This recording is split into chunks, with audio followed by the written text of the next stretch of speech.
con propósito es. La que alaba a Dios y permanece en oración. Y busca la intimidad con Dios día y noche. La que prefiere obedecer a Dios antes que a los hombres. Las que se aman y se respetan mutuamente. Somos esa familia. Sin ti nada somos en el mundo, sin ti nada podemos hacer, ni las hojas de los árboles se mueven, si no es por tu poder, ni las hojas de... Hermanos, antes de empezar, yo quiero pedirle de favor a nuestro hermano Miguel García que ore a Dios para que sea él que me dirija. Nuestro buen Dios, te bendecimos, te alabamos, te honramos, Señor. Te damos gracias por tu bondad infinita, por tu piedad. Padre, gracias por tu amor. Gracias, Padre, por amarnos, por tenernos en este lugar esta noche. Gracias. Mira, Padre, queremos estudiar tu palabra, queremos aprender de ella. Queremos prestar nuestro corazón, mente, toda nuestra neurona a la atención de tu palabra. Padre, pero queremos que use el predicador de manera tal, Padre, que pueda ayudarnos a salir edificados de este lugar, pero que tu nombre sea edificado. Así que dice, por favor, a tu siervo César Uribe, Padre, por tu Padre, bien en nosotros, y que el Espíritu Santo lo use con poder. Gracias, Padre. Y el tema de hoy, en el nombre de Jesucristo. Amén y amén.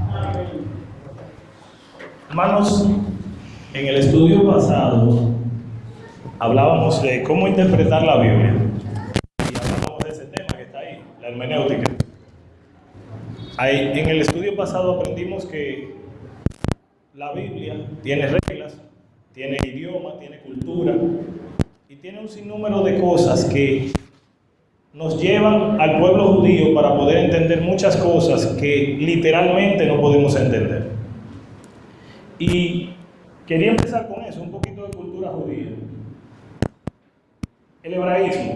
El hebraísmo, hermanos, es un modismo que usan los judíos o expresiones peculiares que usan los judíos para referirse a ciertas cosas o a ciertos temas que hay en la palabra que muchas veces están de manera literal escritas en la Biblia pero que no significan lo que dicen. Vamos a ver, hay muchas maneras de expresarse de los judíos que no significan lo mismo que hoy para nosotros que no somos hebreos, aunque los traductores la traducen, dice ahí, de manera literal al castellano. Hay que analizar si es una costumbre judía, una manera de hablar peculiar del pueblo judío o no. ¿Por qué lo digo? Vamos a ver más adelante muchas cosas que están escritas pero no significan lo que está escrito ahí. Ejemplo de esto, uso peculiar de algunas palabras. Esta la cité en el estudio pasado, no di el texto, pero ahora sí lo voy a dar. Cubrir los pies. Primera de Samuel, capítulo 24, verso 3, dice que cubrir los pies es hacer sus necesidades. Esto lo hizo Elías. Elías estaba corriendo de una reina malvada. ¿Quién me dice el nombre de esa reina? Que estaba casada con un rey de Israel. Un hermano que me diga, ¿cómo se llamaba? Hermano Miguel. Jezabel se llamaba. Esa mujer quería matar a Elías y Elías andaba corriendo. Oye, pero qué contradicción, hermanos. Elías venía de acabar con muchísimos profetas de Baal y le cogió corriendo a una mujer. Pero así son las cosas, hermanos. Y Dios tiene el control de todo y nunca se le ha salido algo de sus planes. Pero Elías en un momento de necesidad se vio en esta necesidad y entró a una cueva a cubrir sus pies. Pero cubrir sus pies significa hacer sus necesidades. O sea, no es literalmente taparse los pies. Aunque normalmente cuando vamos a hacer necesidades nos tapamos los pies, hermano, porque nos bajamos lo que tenemos puesto. Pero, y otra palabra es, da gloria a Dios. Esta palabra se usó 2 veces. Busqué 2 ejemplos, uno del Nuevo y uno del Antiguo Testamento. Significa declara tu pecado. Los judíos le decían al otro, da gloria a Dios. O sea, dándole a entender, declara tu pecado, declara tu falta, para que Dios te perdone. Entonces, usaban esa frase peculiar, da gloria a Dios. Y esta, que muchos de nosotros la hemos leído, Jesús la usó mucho, aborrecer. Aborrecer no significa guardar odio o rencor, hermanos. Es amar menos. Podemos ver los textos. Ustedes lo pueden anotar, hermanos, y buscar. Jesucristo dice que no aborrece a padre, madre, hijo, hija, esposo, esposa, por mi causa, no puede ser mi discípulo. Él no le está diciendo a usted que literalmente aborrezca a sus seres queridos. Él le está diciendo que usted tiene que amar más a Dios y amar menos a su familia. Amén. Y no poner en lugar de Dios por la familia y en lugar de la familia por Dios.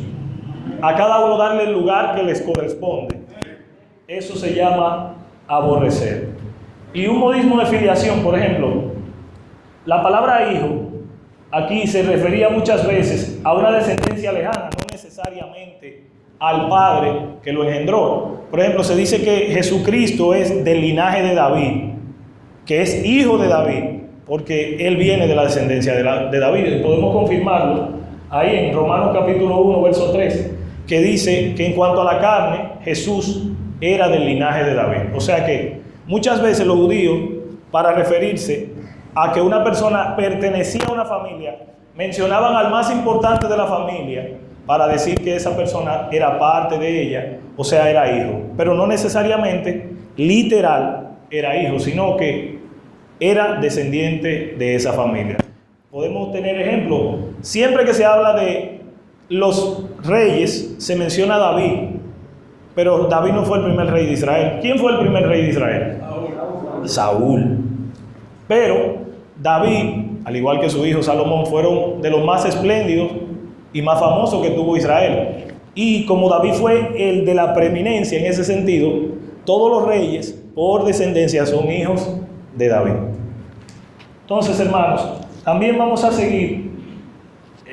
Era costumbre entre los judíos llamar a una persona como hijo de la casa, de la cosa que lo caracterizaba. Está mal ahí, hermano, no es casa, es cosa.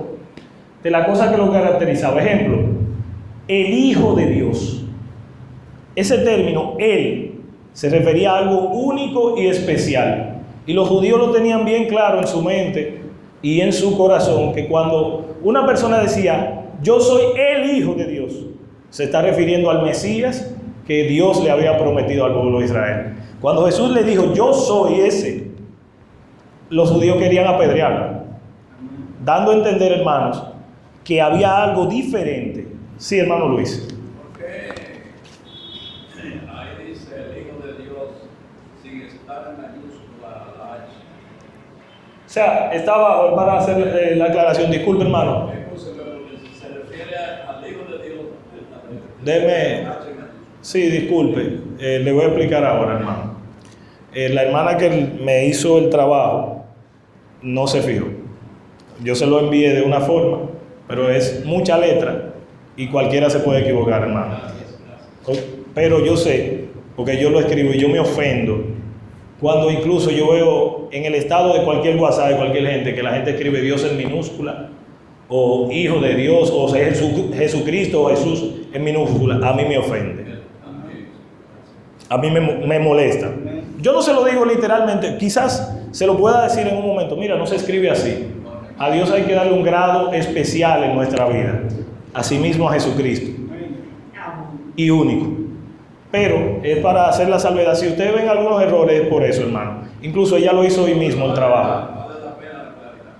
Sí, gracias, hermano. No hay problema. Seguimos. Entonces, hermano, Jesucristo en estas citas que están ahí, la pueden anotar. Él dijo, y los judíos también entendieron que él se estaba haciendo hijo de Dios. Pero Jesucristo era el Hijo de Dios, no era que él se estaba haciendo.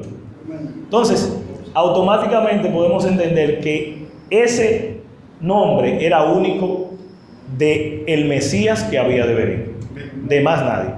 Y hermanos, otros títulos es hijos de luz.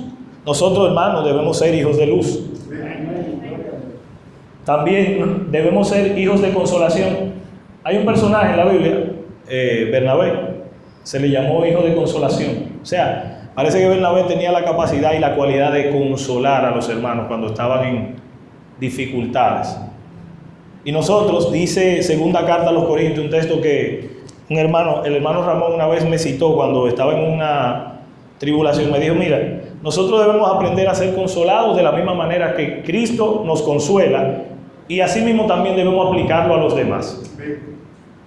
Entonces, parece que Bernabé practicaba eso. Era un hijo de consolación. Nosotros también. Entonces, los judíos normalmente llamaban a las personas de acuerdo a sus cualidades o características. Pero no podemos ser llamados como estos que están aquí abajo, hermano, hijos de desobediencia. El cristiano no está llamado a desobedecer a Dios por su desobediencia o por ser desobediente, sino todo lo contrario, a ser obediente. O hijos de ira, que es a los que merecen la ira que Dios tiene guardada para el día final. Nosotros, hermanos, no podemos caer en eso. Y también, hermanos, se refiere a hijos, alguien que engendró espiritualmente por la predicación a otro. Ejemplo de eso es el apóstol Pablo. El apóstol Pablo tuvo muchísimos hijos por la predicación. Uno de ellos es Timoteo, sin tener esposa, pero tuvo muchísimos hijos. Y así nosotros también estamos llamados, hermanos, a predicar la palabra de Dios y tener muchos hijos espirituales. Seguimos. Cualquier comentario, hermano, cualquier aclaración, pueden levantar su mano y estamos para escuchar. También la palabra padre se usa para varias acepciones. Aquí tenemos una. Es el antecesor, o sea, aunque no haya engendrado. Podemos ver los textos. Como decía anteriormente, Abraham, los judíos lo consideran como el padre de ellos, pero literalmente él no engendró a todo el mundo, pero sí engendró a uno y por ahí vino la descendencia. Automáticamente, hermanos, también nosotros fuimos engendrados por nuestro Padre Celestial el día que fuimos bautizados. Ahí nos hicimos hijos de Dios y Él es nuestro Padre. ¿Cuántos creen que el Padre es su Padre? Amén. Valga la redundancia. Yo lo creo. ¿Y usted? Créalo, hermano. También la palabra padre se puede referir a uno que deja un legado o un ejemplo digno de imitar. Hermanos, hay personas en la palabra que han dejado ejemplos dignos de imitar. Vuelvo y cito a Abraham. Abraham es considerado el padre de la fe. ¿Por qué, hermano? Le creyó a Dios. Mire, yo estoy seguro, totalmente convencido que a cualquiera de nosotros ahora mismo Dios nos dice: deja tu casa, tu tierra, tu parentela y arranca para donde yo te voy a decir, sin decirte para dónde va. Usted lo piensa y dice: pues, Señor, tú sabes, no es fácil. Pero Abraham no puso pero ni excusa y arrancó. Hermanos, eso es tener fe. Entonces Abraham es el padre de la fe por cosas como esa. Y nosotros debemos imitar esa fe. También, en el sentido religioso, puede ser un título pomposo, hermanos. El padre de la casa, el mayor de la casa se considera el padre. Y es un título de alto honor. Por ejemplo, los abuelos, todos los nietos le decimos papá. Pero eso es por un alto honor que tiene usted, un título pomposo. Y eso también se puede ver en la palabra de Dios. Ahí están los ejemplos, pueden buscar la cita.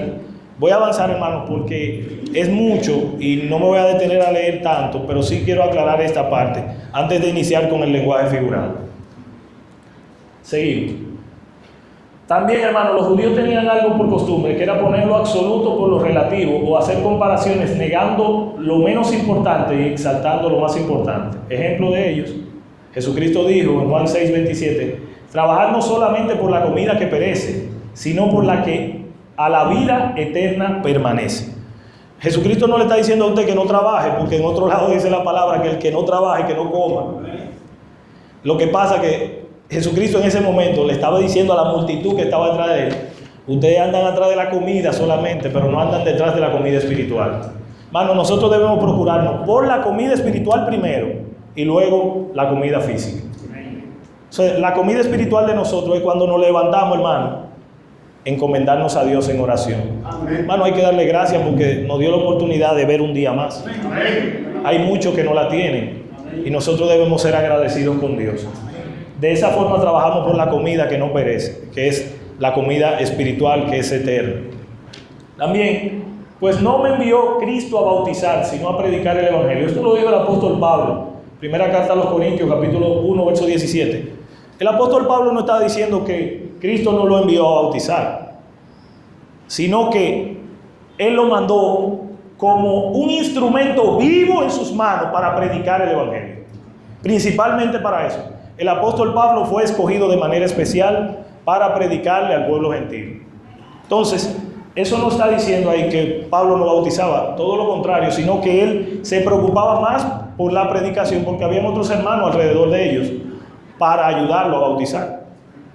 Pablo nunca andaba solo. Era raro que Pablo andara solo. Hermano Luis. Podía delegar. Exacto, podía delegar.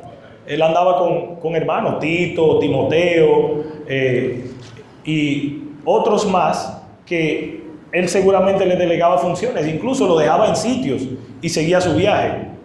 Automáticamente eso da a entender que no era que él no bautizaba, sino que él dejaba una responsabilidad de más hermanos, y eso queda con nosotros también como iglesia. No solamente los ministros son los llamados a bautizar, hermanos. Si los ministros no pueden, los 4 un día, por eso no se va a bautizar un alma. No, debemos haber más hermanos preparados para bautizar, pero también, hermanos, por encima de cualquier cosa, debemos todos estar preparados para predicar el Evangelio. Amén. Todos, hermanos. Seguimos. Aquí también, el que me recibe a mí, no me recibe a mí, sino al que me envió. Jesucristo dijo esto. Pero, hermanos, sabemos que cuando nos entregamos a Cristo, Cristo nos recibe con los brazos abiertos. Lo que pasa es que Él estaba haciendo un trabajo, y el trabajo vino del cielo, lo mandó el Padre, y Él estaba diciendo que el que recibía su palabra, no solamente lo estaba recibiendo a Él, sino estaba recibiendo a su Padre que está en el reino de los cielos. Debemos entender esos textos para que no nos confundamos o no nos volvamos locos a veces leyendo la palabra. Y este último, porque no busco mi voluntad, sino la voluntad del que me envió. Jesucristo, con ese texto, no estaba diciendo que no tenía su voluntad, Él tenía la voluntad plena de hacer lo que quiera, porque Él es el Rey de Reyes y Señor de Señores. Lo que pasa, hermano, es que Él, para enseñarnos la obediencia al Padre, se humilló hasta los... Por eso, Jesucristo es el digno y el más grande ejemplo de obediencia que tiene la palabra. Amén. Siendo en forma de Dios, no estimó el ser igual a Dios como cosa que aferrarse, sino que se despojó a sí mismo. Esa palabra es traducida como kenosis, un vaciado de la gloria. Dejando su trono de gloria, vino a hacerse igual que nosotros. Y por lo que padeció, aprendió la obediencia, dice Hebreos. Entonces Jesucristo está diciendo que Él no buscaba hacer su voluntad, y nosotros también tenemos que buscar no hacer nuestra voluntad, hacer la voluntad del Padre Celestial. Seguimos. Estos textos se debe, hermano, en estos textos se debe añadir la palabra solo, no me envió Cristo a bautizar, sino principalmente a predicar. Eso es hablando de 1 Corintios 1:17, para que se pueda entender claramente una cosa y la otra. No es que no bautizamos, sí bautizamos. Lo único que estamos llamados primero a predicar el Evangelio y luego bautizar. Bien, modismo de tiempo. Los judíos también decían que algo era para siempre, aunque se referían a algo que tenía fin o límites. Ejemplo, Éxodo 31:17, ellos decían, la Pascua era para siempre. Pero hermanos, ya no estamos bajo las leyes de las fiestas. Según Colosenses 2:14 al 17 dice, anulando el acta de los decretos que nos era contraria y clavándolo en la cruz. Hablando de Cristo, Cristo clavó las leyes del antiguo pacto en la cruz. También, otro texto, nuestra Pascua hoy es Cristo. Nuestra Pascua no es comer hierbas amargas, matar un cordero, ni nada de eso. Nuestra Pascua es Cristo. Nosotros debemos recordar ese sacrificio. También no solamente recordarlo, darle el valor que tiene a ese sacrificio. Darle la estima más alta. Sentirnos al mismo tiempo alegres pero tristes, porque no éramos dignos, no somos dignos y nunca seremos dignos de tal sacrificio.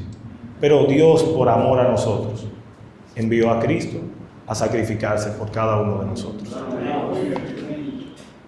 También, hermanos, el sábado, o sea, el día de reposo, era señal para siempre, según ellos. Pero ya no estamos sujetos a día de reposo, ni a la ley antigua.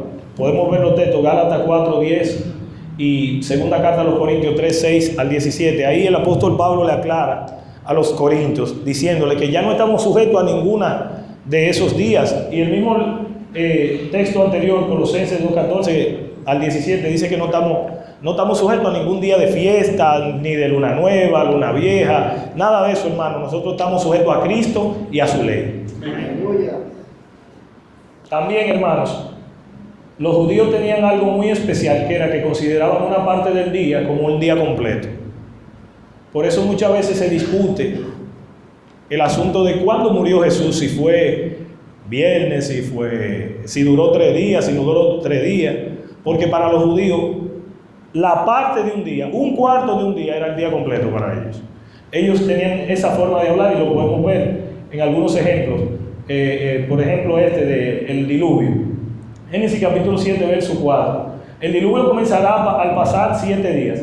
Y el verso 10 dice que vino al 7º día. O sea, empezó el mismo 7º día de los 7 días que se dijo que iba a venir. Dando a entender que para el judío 6 horas de este día era un día completo. Por eso, cuando se habla de que Jesús murió un viernes, fue quitado de la cruz el mismo viernes, duró la parte del viernes, el sábado completo y resucitó el domingo, pero para los judíos eran 3 días. Y para nosotros también. Aunque los sepultaron 2 horas antes de concluir el día. Exactamente. Ya se contaba como un día. Exacto, gracias, hermanos. Y lo digo porque la palabra dice: desde el mediodía hasta las 3 de la tarde, toda la tierra permaneció en oscuridad. Y para el judío, el sábado llegaba a las 6 de la tarde de ese día. Y le pidieron a Pilato que quitara los cuerpos, que no lo dejaran ahí, porque iba a llegar el día de reposo y los cuerpos ahí en la cruz. Entonces, se supone que, por lógica, lo quitaron ese mismo viernes, quizás pasaron 2 o 3 horas, de las 3 a las 6, lo sepultaron y ya pasó el día de reposo. Vino el domingo y Jesucristo resucitó. Pero para el judío eran 3 días completos. Jesucristo mismo hizo esa comparación, hablando de como Jonás duró 3 días en el vientre del gran pez, así el Hijo del Hombre durará en el corazón de la tierra. Dando a entender, hermanos, que aunque fueron partes de cada día, eran 3 días, como quieran. ¿Podemos entender o estamos entendiendo, hermanos? Hagan preguntas, hermanos, cualquier cosa que no entiendan. Ahí están los demás textos que pueden usar, el que cité de Jesucristo, hablando de los 3 días y otros más. También, hermanos, los judíos usan esta parte cuando el plural incluye el singular. Dice Génesis 8:4: el arca reposando sobre montes de Aráctimo de los montes. O sea, habló de que estaba reposando en muchos montes, pero era en un solo monte, dando a entender que el arca se quedó reposando en un sitio, y para ellos, aunque era uno, era mucho al mismo tiempo. Y es lo mismo con la palabra Dios. Para el judío, por ejemplo, en mi caso, yo tengo 2 amigos que son judíos, y ellos creen en la deidad, igualito que nosotros. Ellos creen que son 3. Lo único que ellos no creen que Jesucristo ha venido. Pero cuando tú le dices la palabra Dios en hebreo, ¿qué significa? Ellos dicen son 3 personas. Ellos están claros en eso.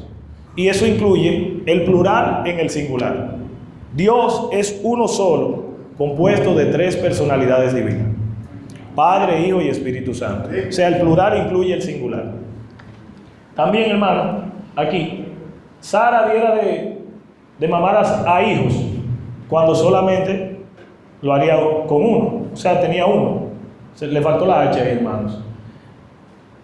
Cuando solamente lo haría con uno. O sea, Sara solamente tuvo un hijo, no tuvo más. Y otros textos, 1 Timoteo 2:15 dice: se salvará engendrando hijos. Eso es hablando de la mujer y el ministerio en la iglesia. dando a entender que la mujer se salvará no solamente haciendo la voluntad de Dios, sino engendrando hijos también. Y si engendra un hijo, ya cumplió la voluntad de Dios, en ese sentido. También, que tenga hijos creyentes. Esto se refiere tanto al pastorado o al diaconado. Esta parte. Hermano Michael, levanta la mano.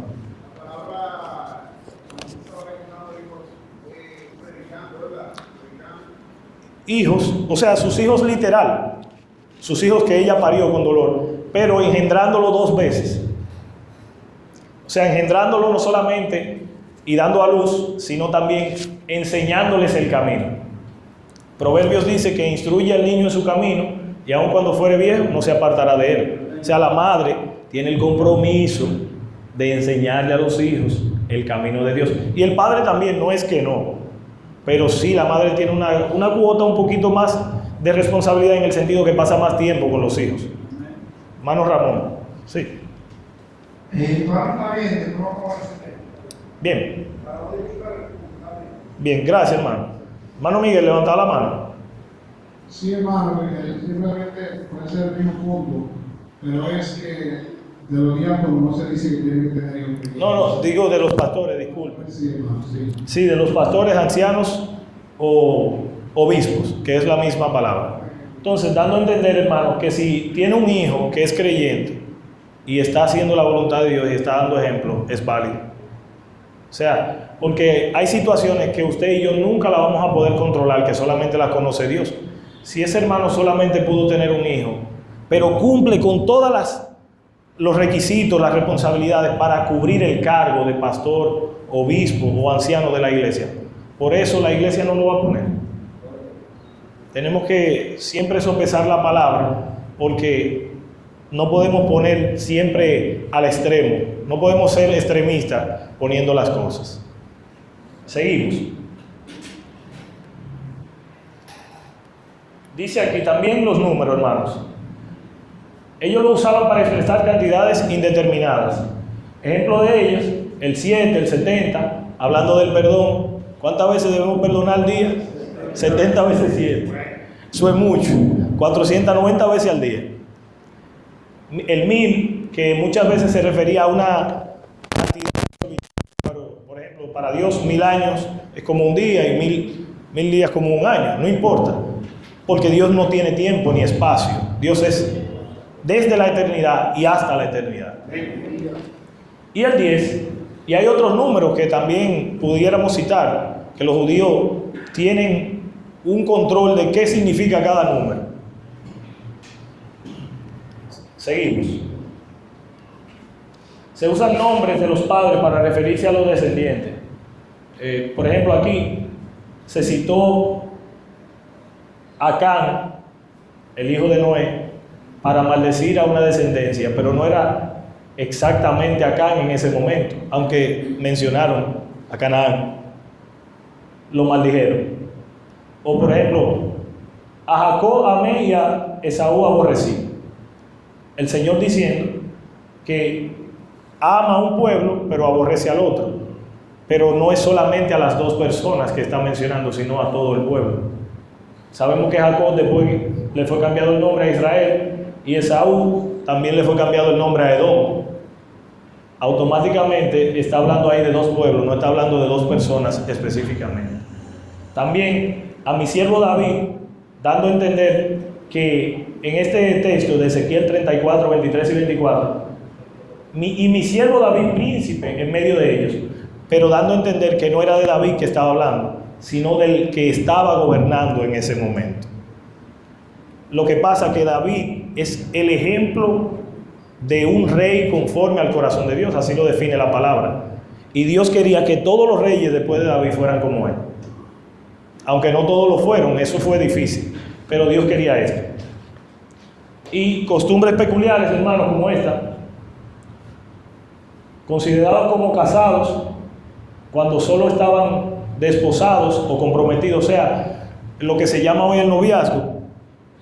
Ya en cierto sentido eso era un compromiso que era muy sublime, solemne y sagrado para los judíos. Los judíos lo tenían como el matrimonio igualito. No era una chercha ni un relajo. Y así mismo, hermanos, debemos ver el noviazgo, no como una chercha ni un relajo. El que se busca una pareja tiene que buscarla para casarse, no para hacer otra cosa. No para jugar, ni para pasar el tiempo, ni para ir probando, probando que se sabe. No, mentira, hermano. Es para casarse. También el lavamiento de los pies. Eso era algo común. Usted llegaba a la casa de otro y a usted lo recibían con un lebrillo, una toalla y le lavaban los pies. Ahí podemos ver los textos. El uso del velo, las mujeres tenían que cubrirse. Por cierta costumbre judía, tenían que taparse hasta los ojos ahí. Así, no se podía ver casi nada de la mujer. Y saludar con un beso, incluso hasta hombres lo hacían en aquella cultura. Ya que es un asunto cultural, ahora si dos hombres se saludan con beso, en esta cultura es muy diferente. También el padre era el que daba a las hijas en casamiento, no era que las hijas elegían en ese momento. Eso eran costumbres peculiares del pueblo judío. Pero ahora sí, hermanos, vamos aquí. Es la parte que me interesa, el lenguaje figurado. La Biblia está llena de eso. Y vamos a tratar de avanzar lo más posible para verlos todos. Y la primera parte que quiero ver es la metáfora.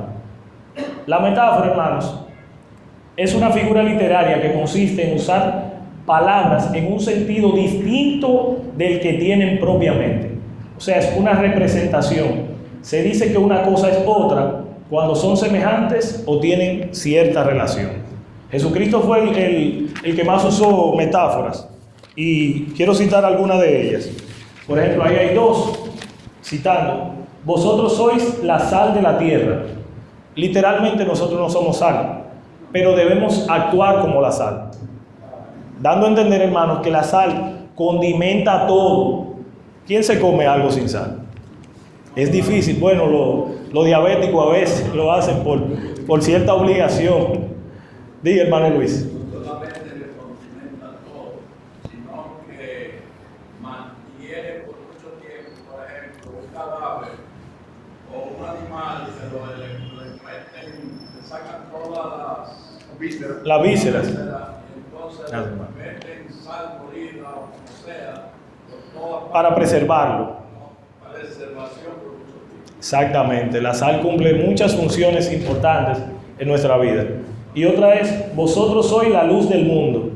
Literalmente no somos bombillo, hermano, ni foco, ni lámpara, pero sí debemos de ser lámparas a los que están perdidos. Debemos ser luz a los que no tienen luz. Y otros ejemplos, hermano, hay muchísimos. Yo soy la puerta, también yo soy la resurrección y la vida. Jesucristo hablando de él mismo. Esos son metáforas. Cuando él decía yo soy la puerta, dando a entender que el que no entra por Jesucristo no va a alcanzar la salvación de sus almas. Y a los amigos les decimos que hoy es una oportunidad preciosa para aceptar a Cristo. También, hermanos, está el símil. El símil es una figura literaria que consiste en comparar una cosa con otra. Se reconoce al ver las palabras como o semejante. Ejemplos: será como árbol plantado junto a corrientes de agua, que su hoja no cae. Salmo 1, verso 3. O sea, no es que literalmente somos un árbol, pero nos comparan con un árbol cuando somos bienaventurados y no nos sentamos en silla de escarnecedores. Somos como árbol plantado junto a corrientes de agua, que su hoja no cae. Eso es un símil, porque se usa la palabra como. O dice el siguiente: como ovejas que no tienen pastor. Eso es Jesucristo hablando, que habemos muchos y habíamos muchos, pero hay otros que ya no estamos como ovejas sin pastor. Nosotros estábamos como ovejas sin pastor, pero Cristo nos rescató. Y le dice también a los amigos que le puede rescatar. También como estruendo de muchas aguas y como sonido de gran trueno. Y la voz que oía era como de arpistas que tocaban sus arpas.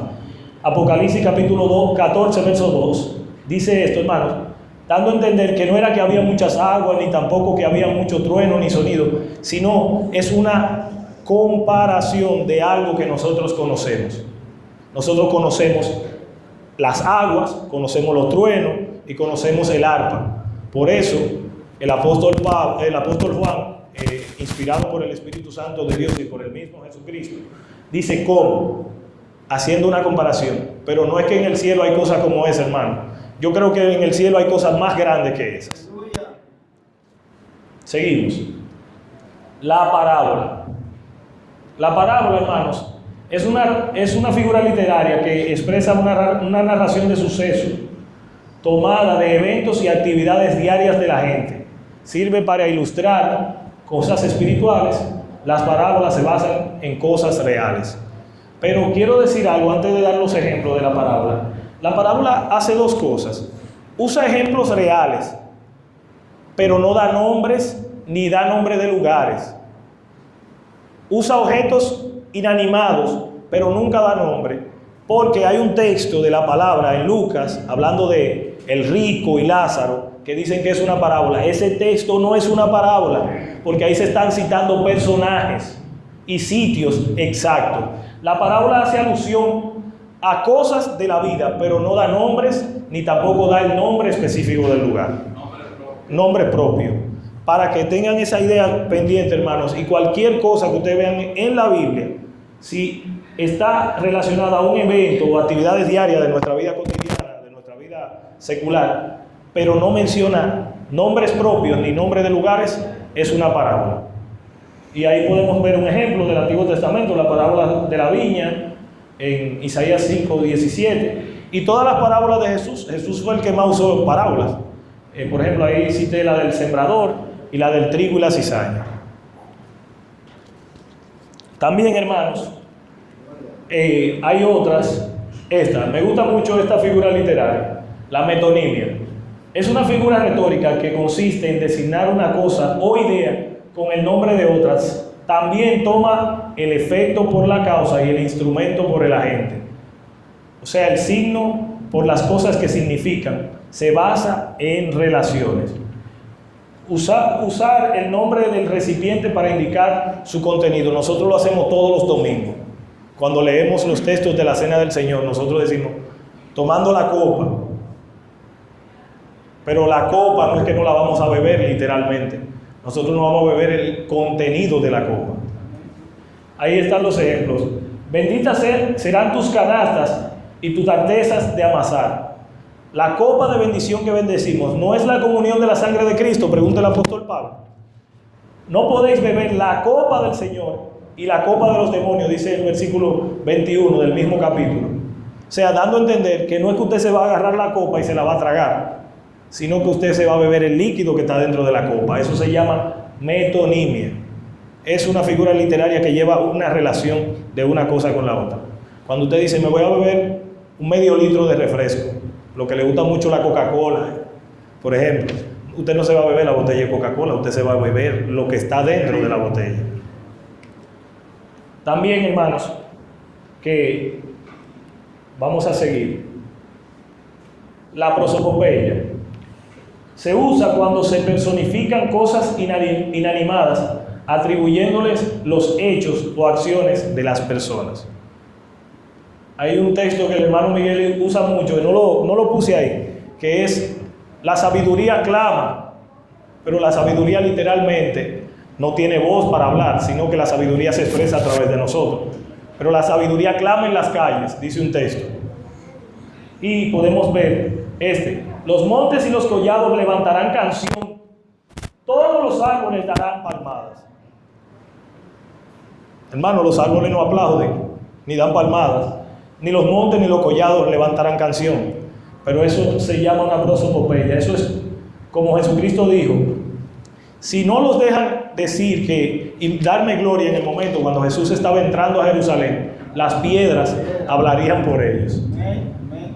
Entonces, eso se llama prosopopeya, cuando personificamos una cosa inanimada. Hermanos, ¿están entendiendo? ¿Alguna pregunta? ¿Algún comentario? Si tienen alguna pregunta, la pueden hacer, la pueden anotar. No hay problema, hermanos. También, ¿dónde está, o muerte, tu aguijón? ¿La muerte tiene aguijón, hermanos? Literalmente no tiene. Pero el apóstol dice: ¿dónde está, o muerte, tu aguijón? Personificando como que la muerte lo tiene. Pero dando a entender, hermanos, que la muerte no tiene ningún aguijón, sino que el aguijón lo tenemos nosotros. El apóstol Pablo tenía su propio aguijón, y muchos de nosotros también tenemos el de nosotros. Seguimos. La hipérbole, figura retórica que consiste en deformar la realidad exagerándola. En la Biblia se exagera mucho. Exageran para impresionar al espíritu. Ejemplos de exageración. Cuando está mal ahí el texto. Cuando los enviados por Moisés a ver la tierra prometida, fueron 12, vieron la ciudad de Jericó, dijeron esta frase: las ciudades grandes y amuralladas hasta el cielo. ¿Usted cree que tenían murallas hasta el cielo? No. Sí, exacto, hermano. Y por ejemplo, nadie ha llegado al cielo todavía construyendo, ni va a poder hacerlo, porque los de la Torre de Babel quisieron y tampoco pudieron. También, hermanos, este texto: y salían a él toda la provincia de Judea y todos los de Jerusalén. Esto es una exageración, hermano, porque literalmente no todos salían a caerle atrás a Jesús. No todos, era una parte. Pero el escritor está exagerando para dar a entender que mucha gente venía a Jesús. Y Jesucristo hoy está llamando a toda la humanidad para que venga a Él. ¿Cuántos quieren venir a Jesús? ¿Cuántos están con Jesús? ¿Cuántos están en Jesús? Gloria a Dios. Sinécdoque, hermanos. Sinécdoque es una figura que consiste en tomar una parte por el todo y el todo por una parte. También se parece mucho a la metonimia. Todas las veces que bebieres esta copa, la muerte del Señor anunciáis hasta que Él venga, dice 1 Corintios 11:26.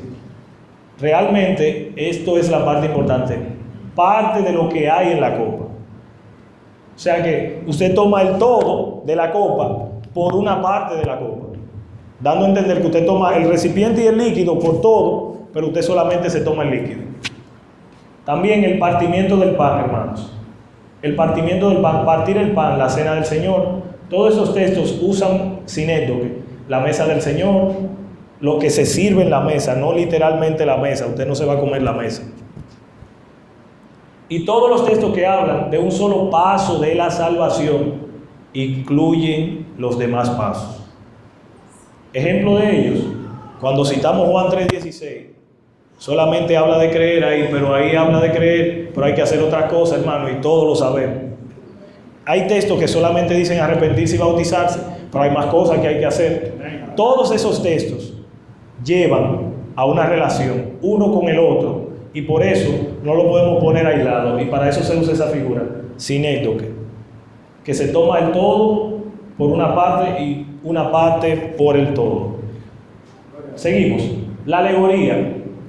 La alegoría es una imagen o figura que representa o simboliza algo, figura mediante la cual se expresa algo por medio de imágenes poéticas que guardan relación con ello. O sea, alegoría es hablar no según el sentido primario de la palabra. Los hechos se aplican para ilustrar principios. La alegoría consta generalmente de varias metáforas unidas, representadas cada realidad correspondiente. Ejemplo: todas las palabras de Jesús son alegorías, la cual es una alegoría, diciendo un ejemplo el apóstol Pablo en Gálatas capítulo 4 verso 24. Y quiero también citar otros textos que hablan sobre la alegoría. Lo tenemos por aquí, son unos cuantos. También el texto de Juan capítulo 6 versos 51 al 58, hermano. Nosotros, o muchos de nosotros, hemos usado ese texto para hablar de la cena del Señor. Ese texto no se refiere a la cena del Señor. Ese texto está haciendo una alegoría de que Cristo iba a entregar su cuerpo en representación de su carne ahí. No está hablando del pan de la cena del Señor, ni está hablando de su sangre como las que nos vamos a tomar en la copa de la cena del Señor. Está diciendo, hermanos, que es una alegoría. O sea, son muchas metáforas juntas. Él usó ahí el pan, la carne, la copa, el jugo, la sangre. Son muchas metáforas juntas, pero no se refiere a la cena del Señor. Se hace alusión muchas veces, hasta desde el púlpito, pero no es así. Hermano Miguel. Sí, después el hermano. Sí, bueno, podemos traerlo en el caso de la figura que representa la justicia. Exactamente. La figura que representa la justicia es una mujer con un paño cubierto los ojos, una espada en la mano derecha Y una balanza en la mano izquierda. Entonces, esta mujer representa la justicia. El paño cubriendo los ojos significa la justicia no tiene miramiento. La justicia se la aplica a mi papá, a mi mamá, a quien sea. Eso significa cubierto los ojos. La balanza aquí significa la ley para todo igualito. Amén. Y la espada de la mano derecha es para aplicarla a quien sea cuando le toque. Entonces vemos la ley representada en esta figura con esta mujer. En los centros jurídicos por lo menos no ve eso, y ahí está exactamente la alegoría. Hermano Luis. En cuanto a Juan 6, hermanos, no solamente varias congregaciones que se están en eso, para la cena. En el sentido de que cuando Jesús dice eso, se lo dice, aunque estaban presentes los discípulos, pero no lo dice a una multitud que todavía no tenía ni siquiera el conocimiento de lo que significaba eso. Amén. Y si se lee el contexto, Juan 25 en adelante. la aceptación a Cristo, que es el pan de vida, que es el agua de vida, que es el todo y el todo. El que llena y no Correcto. llena y no tenemos necesidad de más nada. O sea, desde el verso 25 usted se refería, de Juan 6, Jesucristo va diciendo que Él es el que lo llena todo, con diferentes metáforas, hablando del pan, del agua, de la sangre, de la carne. Son muchas metáforas juntas, hermano. Por eso quise citar ese texto. No lo puse ahí, pero es el hermano, para que podamos entender que hay textos, hermano, que a veces lo usamos y no entendemos realmente qué significan. Seguimos. El tipo, y no se refiere a un sujeto, o aunque sí es un sujeto, puede ser también. Es una clase de metáfora. No son simplemente palabras, sino personas, hechos y eventos del Antiguo Testamento que apuntan hacia personas, hechos y eventos del Nuevo Testamento en la Biblia. A los tipos se le llaman sombras, o sea, no la realidad. Y ahí tenemos dos ejemplos. Hebreos capítulo 8, verso 5 dice: las cuales sirven a las que es figura y sombra de las cosas celestiales. Dando a entender, hermanos, que todo lo que estaba en ese momento representado en el tabernáculo, en el templo, era una representación, un tipo de lo que hay y está en el cielo. Eso se le dijo a Moisés, incluso se le dio, hazlo, el hermano en el estudio pasado citó ese texto, hermano Luis Galán, diciendo hazlo conforme al modelo que se te mostró. O sea, eso es un tipo. Y el otro ejemplo es, las cuales es símbolo para el tiempo presente, dando a entender, hermanos, que muchas de las cosas que se hacían, muchos de los sacrificios, apuntaban a alguien, y ese alguien era Jesucristo. El Cordero, exactamente, el Cordero representaba, el Cordero es el tipo de Cristo. Seguimos. También aquí hay otros ejemplos. La serpiente que levantó Moisés era un tipo también del Hijo del Hombre. Jonás era tipo de Cristo. Melquisedec era tipo de Cristo. El Cordero de la Pascua, como decía nuestro hermano. Y la salvación de Noé y su casa por agua también representan un tipo en el bautismo. El antitipo, hermanos, es la persona o el que representa al tipo. Lo que decíamos, la imagen misma de las cosas. Hebreos 10:1.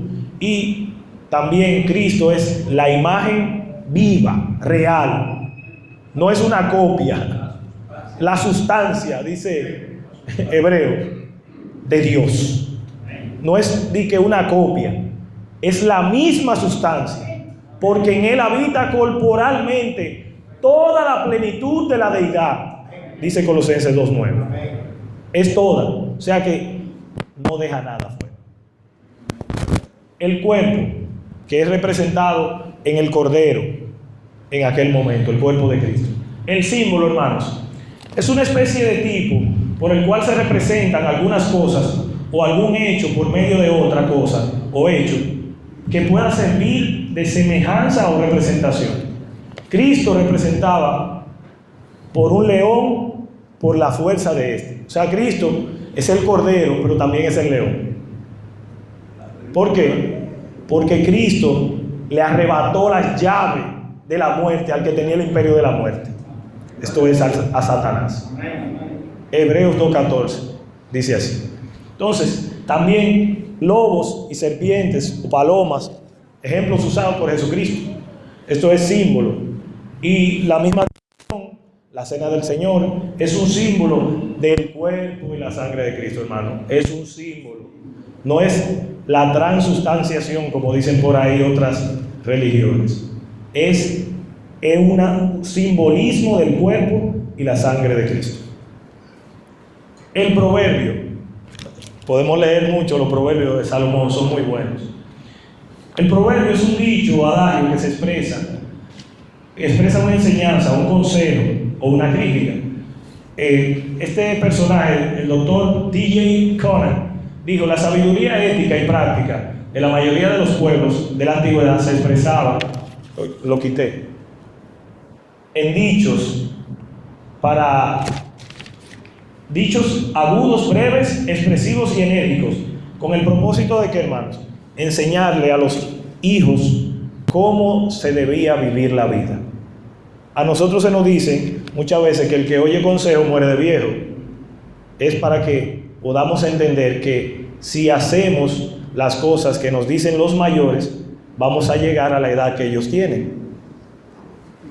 Y podemos tener ejemplo ahí, los proverbios de Salomón afirman su propósito. O sea, Salomón expresa en Proverbios 1 al 6, 2 al 6, el propósito de los proverbios. Pero aparte, dice el versículo 7, que muchos citamos y conocemos, que el principio de la sabiduría es el temor a Jehová. Entonces, los proverbios nos ayudan a temer a Jehová. Nos ayudan a vivir una vida como Dios quiere. Nos ayuda a vivir una vida como Dios manda. Y nos dan ejemplo de cosas que debemos y que no debemos hacer. También, hermanos, la paradoja, que era lo siguiente. Es una proposición o declaración opuesta a la opinión común. Una afirmación contraria a todas las apariencias y a primera vista absurda, imposible o en contraposición al sentido común. Es algo contradictorio. El hermano Luis conoce mucho de esto, interesa también. Exactamente. Del primer ejemplo que puse ahí, ustedes saben mucho, que bregan con levadura. Guardaos de la levadura de los fariseos y saduceos. Y ellos no eran panaderos ninguno, ni bregaban con pan, sino que no nos dejemos corromper por las cosas que ellos hacen. Porque la levadura aumenta todo, sube todo. El hermano Víctor sabe de eso también. Trabaja. Correcto. Mandamientos de hombres. También, deja que los muertos entierren a sus muertos. Jesús le dio esto a una persona que le dijo: Señor, yo te voy a seguir, pero déjame enterrarme. No. Deja que los muertos entierren a sus muertos. Si usted quiere seguirme, niéguese a sí mismo, dice Jesús. Tome su cruz cada día y sígame. Y deje que los muertos entierren a sus muertos. No es que usted no vaya a enterrar a su muerto, literal, sino, hermano, que no ponga una cosa por encima de Dios. No ponga nada por encima de Dios. Recuerde, Dios no es que merece, tiene el primer lugar. Usted es que no quiere reconocerlo, ni yo a veces, pero Dios siempre tiene el primer lugar. También, hermanos, aquí otros ejemplos. ¿quién es mi madre y quiénes son mis hermanos? Jesús diciendo, mi madre y mis hermanos son los que hacen la voluntad de Dios. Pero no es que él no tenía madre ni tenía hermanos, él sí lo tenía. Lo que pasa es que en el sentido que Jesús lo estaba diciendo era porque era más importante la salvación que una hermandad de sangre. Y eso no significa, hermanos, que no seamos de hermandad con nuestros hermanos seculares. Debemos ser imitadores de lo bueno. Hay una familia aquí en la iglesia que yo admiro mucho, que ellos son muy unidos. A mí me gustaría que mis hermanos fuéramos como ellos, en ese sentido. También vamos a seguir, hermanos, pero ya se acabó, mentira, se acabó. Y se me acabó el tiempo a mí también. Así que Dios le bendiga, Dios le guarde. Hermanos, yo espero que ante todo, cualquiera de los hermanos que quiera esa información, yo se la puedo facilitar, no hay problema. Que la estudiemos, busquemos. Yo no puse todos los ejemplos que tengo aquí porque son demasiados, pero es un trabajo arduo buscar información. Pero lo importante no es darse el bombo de decir que buscamos, sino de poder enseñar a otros y de que Dios sea glorificado. Dios no quiere que nosotros digamos que sabemos mucho, que sabemos más que otros. A Dios no le interesa nada de eso. Dios quiere que su pueblo salga edificado y salga preparado para buscar las almas que están perdidas. Y a los amigos les decimos hoy, Cristo les espera con los brazos abiertos. Cristo le está dando la oportunidad de rehacer su vida con Él, de empezar de cero, de abrazar la salvación de sus almas y entender que sin Cristo nada somos y nada podemos hacer. Espero que este estudio haya sido de edificación y que Dios nos bendiga. Sin ti nada somos en el mundo, sin ti nada podemos hacer, ni las hojas de los árboles se mueven, si no es por tu poder.